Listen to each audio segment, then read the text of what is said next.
hakitu mogobe radio soni karapoin kom kamma idi khasut tumime jate mutu iga darsu ni deberni na fare sallallahu alaihi wasallam asira ke mutu gili me mayimme yogodu mugu radio ke ya khami mura anyakhi ki kha lenki imme fayta hono magere iga fare ke siranga iga banam fatam fasino danga oga famunu mogobe oga taxi bergana mogobe yo ona oni terinka ogini terinka bana yo migani tagani kusanse kunaro nakhane ketire ustaz ni kunaro karanga parce que comme yagani conférence ni ku yo kembre bana ibe gamno ko be famu o yere ma futuro oro sumu kutire tangana ibe maka ibe gamno ko be famu anna ila famu khorona terinke siri wona ke foge be famu e wa darsu kero ko ga yo kembre baro ngar khala ko ga na sere be khati anga mun na faare sira ke sukita e wa treis be nyaga maha won carte mémoire nyaga maha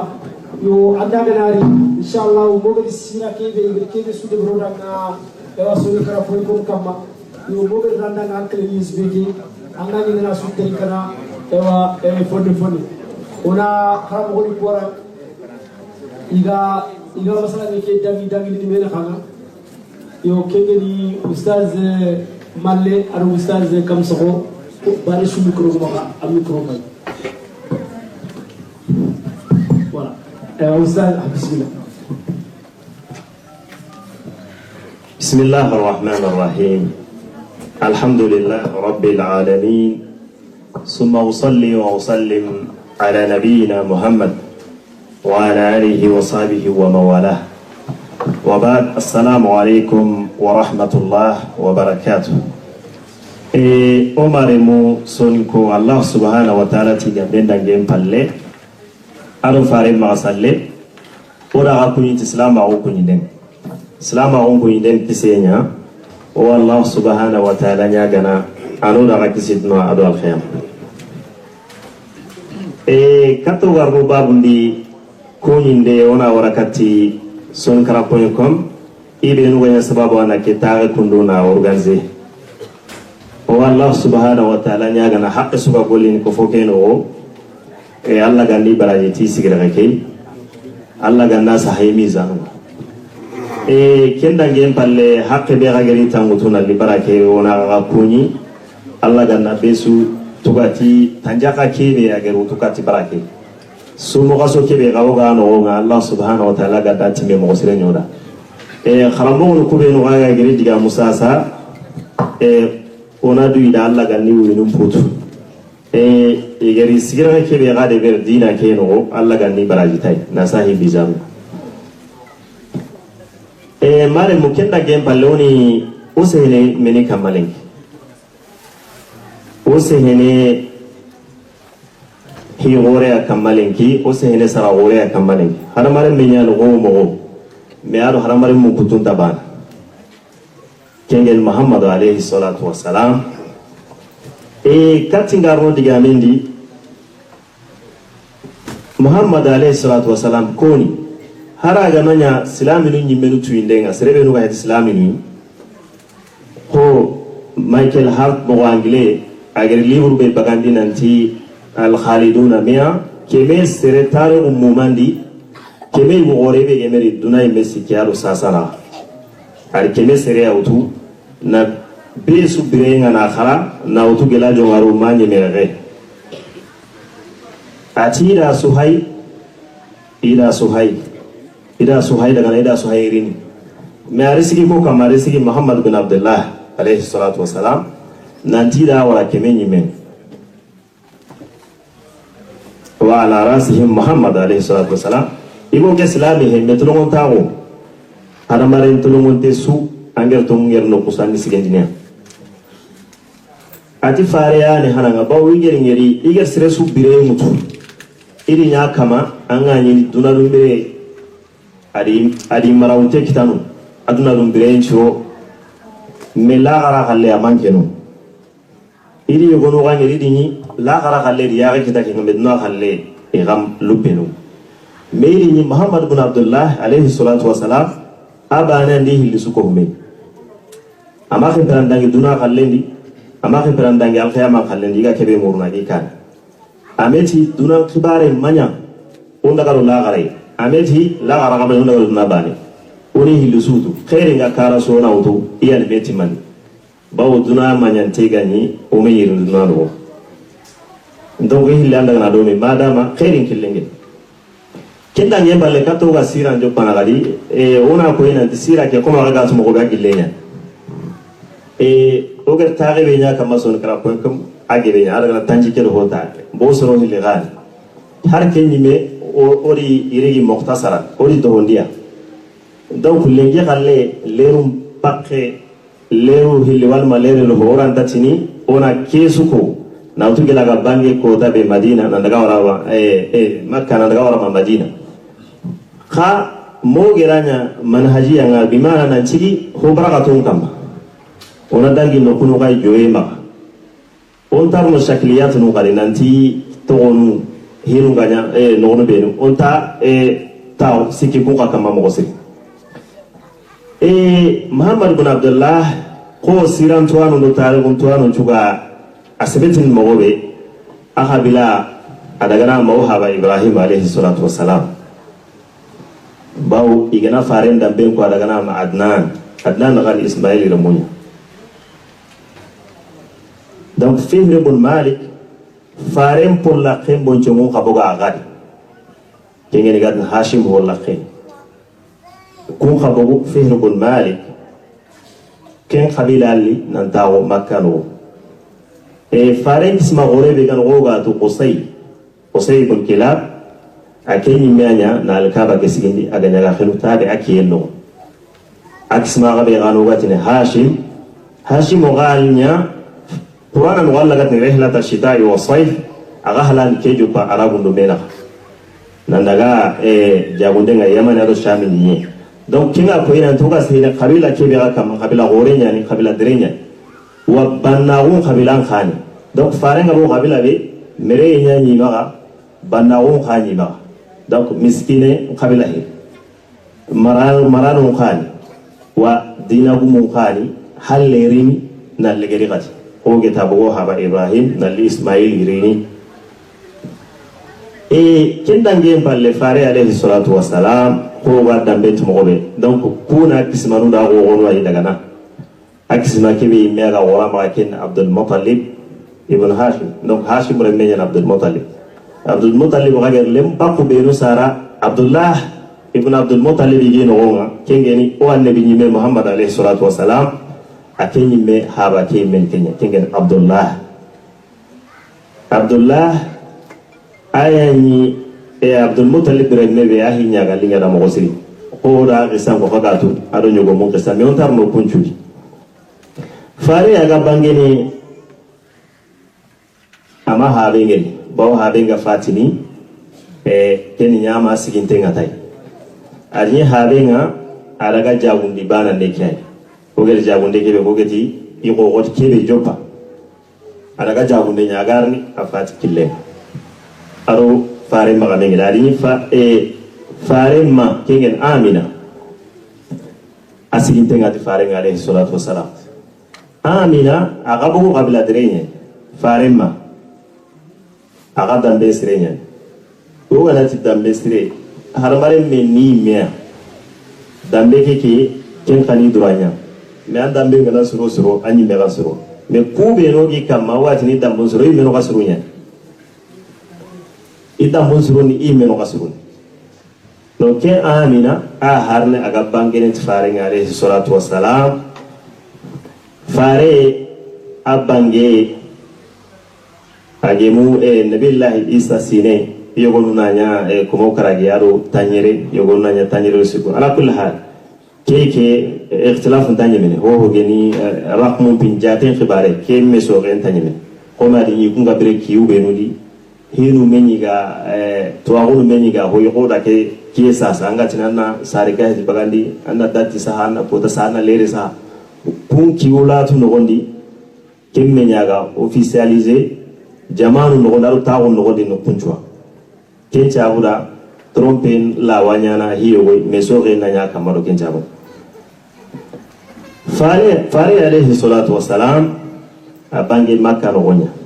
fare ga bange kisime be ga no ge Abdul Muttalib ari wutu adaro al kabara bogati atogonya Muhammad e to Muhammad ari ni ke to ori mo Qur'an no Allah imega ko wa mubashiran bi rasulin ismuhu Ahmad Nabi Isa ne ren kamananti iwasruku yimusangaranti ali ni mega garni halle atongen Ahmad ko Muhammad donc ara togonya Muhammad fare aga bange sarahana bigiri sugundiken Suwaiba sirantuano juga kono Suwaiba al-Islamiyya ani Abu Lahab atumbare yagareni iyo watini me Abu Lahab anya galencha Abu Daile na Suwaiba na kanne poro ken chabo Suwaiba da fare chugundi kasutan tantu anda go bantada ina kasuna kati bawari ya kenni mere menga sugene kenge masro kendre fare alayhi salatu wassalam adaga Halima Saadiya o gatu mobe daga kina ken me katiga kin Halima adi arabu larandi kabila ke to ne Banu Saad arabu ku lemme gana bange hibera ina daga kin Banu Saad soro mananti na sugundi awre mena anene akambon na goto arabu kanne nkongen ibana akatna arabu kanne moyindi ken kabila en soro igara arabu kanne kono siri ana kentu yoyo go gazini qurashi gangoku isini kunya nyagarunta lemele sugundini bawu ikombonu na magafen bo kendo ren chabra yogo no ga kusuko kusu ne digamu yi ko ro kenno Halima ga ko no mobe ati gari makka bawi garne ga tugare baga kenye igare lemunu mutu igi sugundini ati sugari makka igalle mina murnoji ga daga igi sugundini isrongi tugana igeri ilfare ngere ho gana ngere nati kelimene ayati menyani ahaba fati sere subari kitelo naure nanti ke yati mengero ke gana daga habe tamaga irni ke tuga kamo amoti ganati habe ta kelimene anke na kelimene fi ona musonga ona tuga anke tine asa aranga tano ke ngere tuga re kitana kamo ho bari kitelo no Muhammad bin Abdullah ure har Halima tike megeri ije khijare ay madu ngawtu tahana kine ni meta yoran takyo kenya na like nyoma haben fatiya ti menya ati kai dagari masere kita lantu iti kina danga ike duro lan sagene kun ya ti melemele ke ya suga bare ike wa utu ina watelle ina sugundi ina gorondi magam ari na fare mutu kunda alayhi salatu wassalam daga adu farenga nya daga anya breke duro akenyi me kombono kati empaka kati nye ata misori ga haka kati nye debe nta misondi na burun kutu ikati nga kore me aken khallu bisagi haka kati nye kesunya minister boy fare alayhi salatu wassalam Allah kesu sababu mugay na to Halima maga kundu nyani ko ga kisantu mobe aruga mukuwasu Halima no ko Jibril agerina ano ke bo alano ke bo be iyo untar mo ken kisaso gadi iyo albitonya Halima no ko ke Halima ga gorondi mara ga sagene wagati na libugu sarenga makka no aro kismen après la kinada ara daga gadi maga kinyene sino karagia katimatu kembere ara chunchi ogatini ondaga chunchi habani wal mondaga chunchi saralo ari Muhammad bin Abdullah ara chunchi maka keta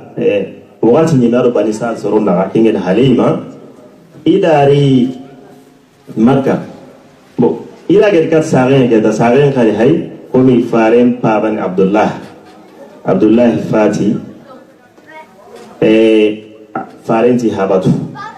bawo aga fatna di ke siginte nyantai yoga ina giri kena daga qabran zura Medina bangeng ado farengiri ado baraka ogatin baraka ayman hata min yaren yani habashan kenyani Ethiopia bilal ga wono be أريني أغاني عبد الله ما غاتم باري غرين يقولون قناة آمنة باري غرين على كل حال أسارا نقوى غلين غو أغا إخدمان أغا قولي دا أرو كينيا نجري دومين أغا عبد الله خبران زورا إذا كانوا بتنجاتو نيانو غادي ميغا ساغني ساغانتو الذي فاري عليه الصلاة والسلام كينيا نام آمنة أداغا قالي هل لغي نغبيغتين أبوا إن تونونا أفاتنون عليه فارم عليه الصلاة والسلام أدغاليها كو أدغاليها بركاي أيضا أتي محمد أغاليه نين أدان شاكي كاتي كسبنوا أرو هابين أرو محمد شاكي أرو كونفيانس لو بركة كم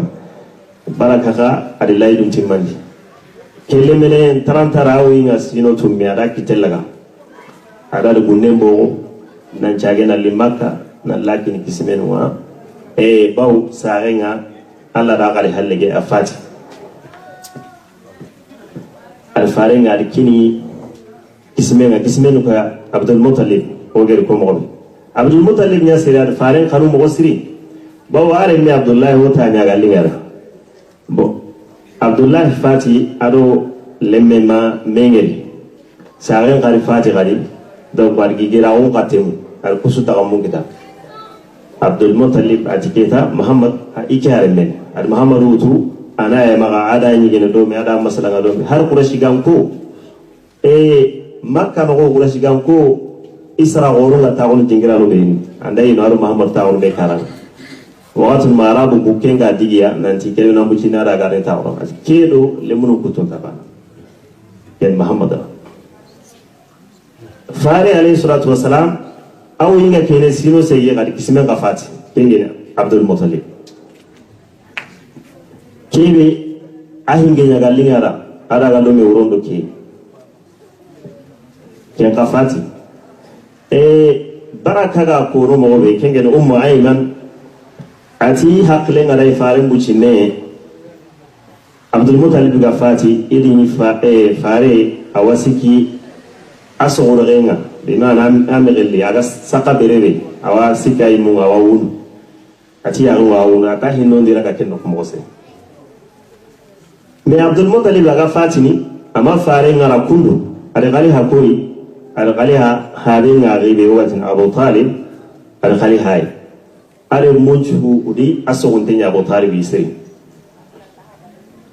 أسوغن تنيا يمغسري أوتو كالي هارو يعني إغانا محمد كيني arawa laidu ke arawa timani kenga hare mungo boniyo to ho mbele ke wano ho me amaki ni kenga mangi ngira gerkini Abu Talib awreni nyina ke arawa timani Abu Talib garina faren khanu na ko to hari meremu arifa faren sorogo nde mogo kempe fare alayhi salatu wassalam alimina wo gelale mina wajibu sirenyen wa imega kono mo be Allah subhanahu wa ta'ala ndi itege jukun surundi gelale melagu Abu Talib imega kono ati hari igande ngaro lemunu chugara tawo igande nga suga kahan ake agille antai gene ana gila na igande ke tokema parce que ake jukku antar ngene nanti nan kare gela tukunne haige Cendra Abdul Muttalib gari ke hay ati hike ga mo bere meke Muhammad iga na do lemuru ko to yigene kundu so ale garu akente ni gande temine nen mina here akutu incha gadro anyo kemba gandini ay mena yige baw faare sire na waya bunu burwa waya bunu aji kunta ngene kei adheranya sage faare nyo kendro ambagandini aro lemuru ko wagan taga yigene mo be kenga he atrange de antayige donc asaga dura nyoke bagandi akenaye na to Abu Talib maga Abu Talib aru fare na tanji kedo karago uyi kenya ni lomena akasa fare ngati tanji kedo sino karagia Abu Talib aga daga na jagundenga kenni fare nguyi ngakinye kati sino tamdo hillo hakke يقولنا تماكين كنيمة على كل حال كنا غارو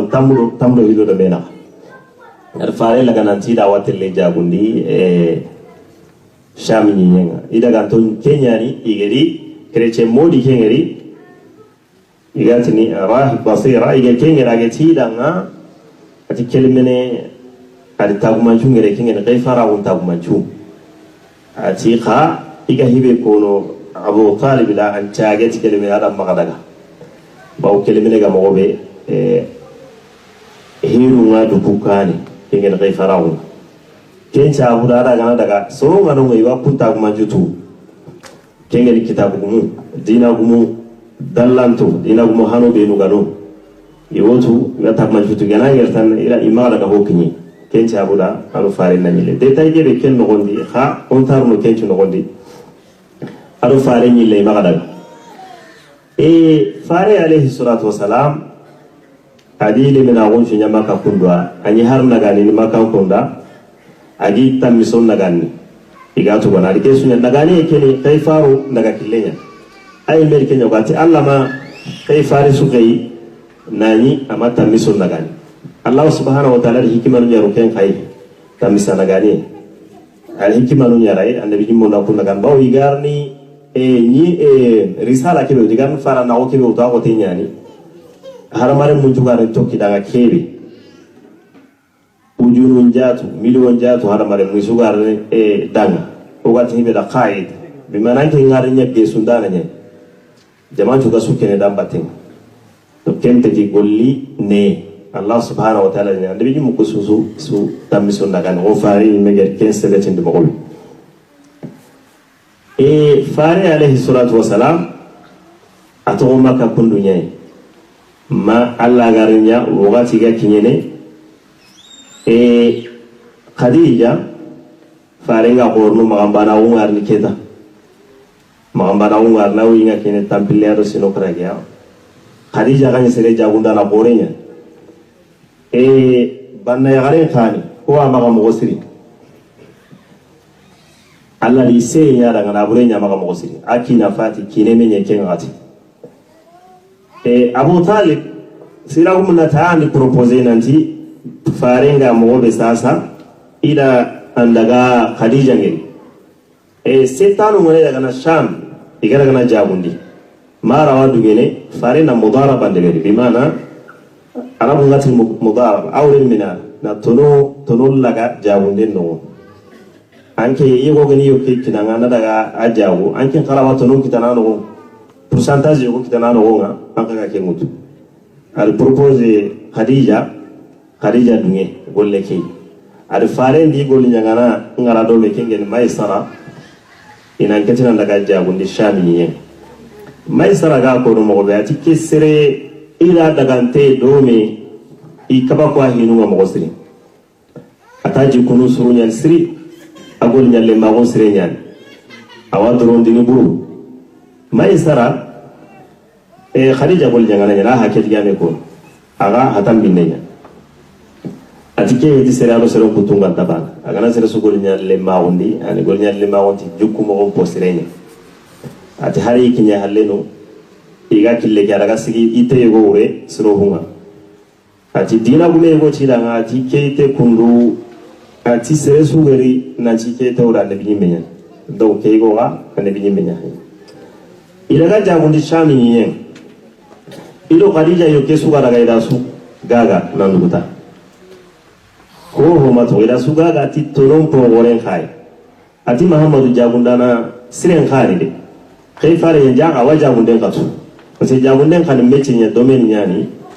aga garanya me fare nya ni jagunda na sire donc fare siran kha he chuana no amor gore nya ho he galle mutu bakano sire suga kara su karanga breke no gonde anga domaine sui anga darsu anga karangu ndo mutu fare breke no gonde bawo sira ke no qur'ana fotokopinya sira ke awo qur'ana fotokopi awo filana qur'an a filmu nya ga tourner fare nyandi film ke tourner odan donc gana mun na qur'ana famu ndaga sira ke ya bire mo fare ndaga yoke ke sugaga yoke ke ga gen palle al hota na uta da makka ari yoke ta na obono aro ken khari makka khari na nyile ken khajawunu e gaga na titonon posere e ikun ka bako menanti makke ni ngeri aswate le jawuni ri galle daga na ina gaga idurun na sage me ake nyille ko tara utu kadi aro ken khari na ken kaga ka tonun menime khadija imme kabako siri golle ke anyagali tay mo siri khadi faare ngel golle ke be beri anyagali tay mo siri malla garni kiti kebe watni sunna lo farda kengeni yoguma kengarinya khadija alo muhammad alayhi salatu wasalam ido menaga khadija gi imme janya garage ngen na fi zaga kayni purna tirni yogo ke khibare faare ni me magarni qararu mutu bima nagarni deside keta e khadija yoguma alo habenu lutu do me kengeni abu talib e wo yogo keno keni faare muyinga tampile do sino kala ge woge ko mo be kinga khadija awatan naga de sine awo sino tamdo kala go kingi do mena me allah subhanahu wa ta'ala anta hinya lagahu agane ho de ber nadi hikmanya ala wanyana karanga na walma islami hikma kina mo anke ngata ngal me anta ho nya lagahu yo fare alo khadija ge me kundu khadija ganna buru ora gume radiyallahu anha fare na togoma ka pundu o hama kabire no wanya da sabau sira ke takani takandara medina bire ro makabire na fare togoma ka hiri go gonya tarun kamaro o gatin hilful fudul betu gonya no ma arabu no mena adinya arabu ku ikohume o gatin abdullah ibn jadan akan no woni nanti se sun ta torni makka no urasikan kun qisgoro iyan ko kenni abdullah bin jadan aken qani qisgore ay makano adron tenni mogosiri doron taunga kam masri idike betron da kanya nanti serenta gatorne makka ani asbun wail asre gotoro nayo kella gana barakinne mukke ani ari makka ken khalaqalo gasikati makka ko wail bun amru bin al-as ahaban asbun wail wala amru bin al-as habaki muke ki ala robase makan ko jugiri na tifo kana galle kine kentanya do faren to kembe to gai fare kenyani aga ko no har islam wulle halle nanti kembe tu ito e makka har islam wulle halle gini khirina tinta we wate we bawo kenya betum posire nyai khairi nyani tolu wonta wonyani hisri nyangenya atoy harbul fijar kai gajangi woganya arabu ndo khais qabila ndo mena gafaren to yeken kai ko ay mega ken ka ko on ter mokin biram be awu yinga ki tandi kelo sino karagi al kaaba asigin den kha ken kha wati kinye al kaaba ga khinu makka qabla goro ko sugiri nan ko me na al kaaba ke sigindi mo be ga ge mi me kendo sigindi mo be o haba ibrahim genya genya mo be ibugo me wore likulli lilagabane ni adini o haba ibrahim ki la ko hilane ti karabana ro karabani adinya bi inta ga hedi idi kesunya meso gel limina angoto arabu do kongombore ni no qabla no kuromena ho tini ya menta bo kube no soka hayma kay subo bo rabani kayde isubo bo rabani kay ko be qabila ngana woro ga takandini hibelo hibe gantinta me kakunya nyana wallahi ganati banu umayya banu abduddar kusu hibelo hibe gantinta kakunya nyana wallahi inyime so gele mi mat me kalle me yoki bakke ngabaka ngarni tantili bogano alla gam paganya fari gam paganya na kota arani kineken baw abduddar qabila ikunku kebranda gimme mega horonya utunanti foki ipunya kama hajar al-aswad ke utuna raisu horonya mbak mana sara horoja ka golle nga goto melu ni mengeri tika corona haysre be ga kitino la ki hoti da sara hana be na bo ka to yoga na ngerta ona dungi ken khannenga ona kiten ken